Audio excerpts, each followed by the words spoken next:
ఎలా రైది ఈ బాబు ఈ వయసులో కూడా అయితే కష్టపడతా ఉన్నాడు. అదే మనమైతే పదవి రాగానే ప్యాలెస్లోకి వెళ్ళి పడుకున్నాం. మరి వరద బాధితులకి సినిమా వాళ్ళు డబ్బులు ఎత్తున్నారన్నా. పవన్ కళ్యాణ్ గారు అయితే ఒక స్టేట్ కి ₹1 కోటి చూపించాడనా. మళ్ళీ తర్వాత 4 కోట్లు ఎక్స్ట్రా కూడా ఇచ్చాడనా. ఈనేంట్రా లక్షల కోట్లు తినేసాం, ₹1 ఇవ్వడానికి కూడా మన మనిషి రాదు. కొట్టు పంచుకుంటా పోతున్నాడు. అంత డబ్బు ఉందంట ఆయన దగ్గర. సాయం చేయడానికి మనీ ఉంటే చాలదన్నా, మనసు కూడా ఉండాలన్నా. నా చెల్లికి నా ఆశలో చెల్లికి అవ్వలేదు. అలాంటిది నేను ₹1 ఆడిస్తాను రా. నేను అన్నా ఇవ్వకపోతే ఆ 11లో ఒక సీట్ కూడా రాదన్నా. ₹1 ఇవ్వాల్సిందేనన్నా. ప్రెస్ కూడా పిలిచానన్నా. నువ్వు రానా? అంతని వాళ్ళే రాష్ట్రంలో వరద బాధితులకు నా వంతు సహాయంగా రూపాయలు చేస్తా ఉన్నా. సరిగ్గా వినిపించట్లా. ₹1 చెప్పనా? ₹1 ఇస్తా ఉన్నా. నేనే స్వయంగా పంచుతా. అదేంటి బాబు గారు స్కానర్ పెట్టారు కదా, దానికి వచ్చుగా.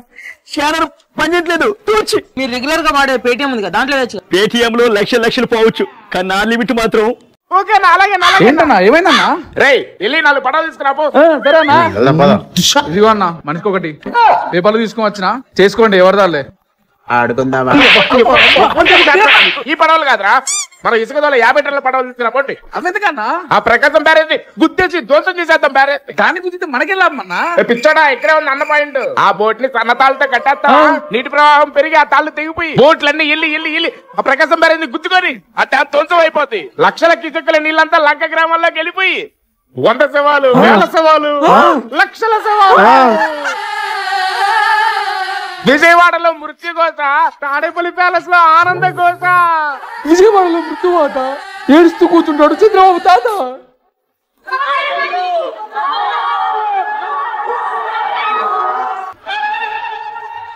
ఒకరు పట్టుబడితే నీటి ప్రవాహం వల్ల బోట్లు కొట్టుకొని వెళ్ళిపోయినాయి. కలిరాజ్య ఘోరం ఇక అంతం కాక తప్పదు.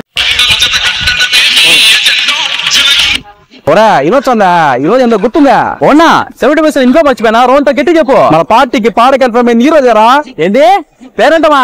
వస్తాలే. పేరంటం కాదురా, పేటమా. 11 సీట్లకు పునాది పడింది ఈ రోజేరా. ఓ బోట్లా జగనన్న ప్రకాశం బ్యారేజ్ కూల్చాలని పంపించిన బోట్లు కాదురా, బోర్లింగం. చంద్రబాబు అక్కడ ఉన్న అరెస్ట్ చేశాం కదా. అరెస్టా? మనందరినీ మళ్ళీ అరెస్ట్ చేశారా? ఈసారి 16 నెలలు కాదు 16 ఏళ్ళు వచ్చారా. మా లోపల నూతనం అప్పుకొని చెప్పేదిరా. నవరంధ్రాలు మూసేయడానికి జనం రెడీ అయిన రోజురా రోజు. ఓహ్ రోజా గురించా? రోజా కాదురా, కూచనాయాల. ఎరుపు పసుపు కలిసి మన పార్టీ బలుపుని పాతాళానికి తొక్కడానికి ముహూర్తం పెట్టిన రోజురా. మర్చిపోయావా? ఎట్టా మర్చిపోతామన్నా? మనం సంకెళ్ళేసింది చంద్రన్న కాదు, ఉప్పొంగే సంద్రానికి. అది 164 కిలోమీటర్ల వేగంతో సునామీలా ఢీ కొట్టడానికి డిసైడ్ అయింది ఈ రోజే కదా. చరిత్ర మర్చిపోదు.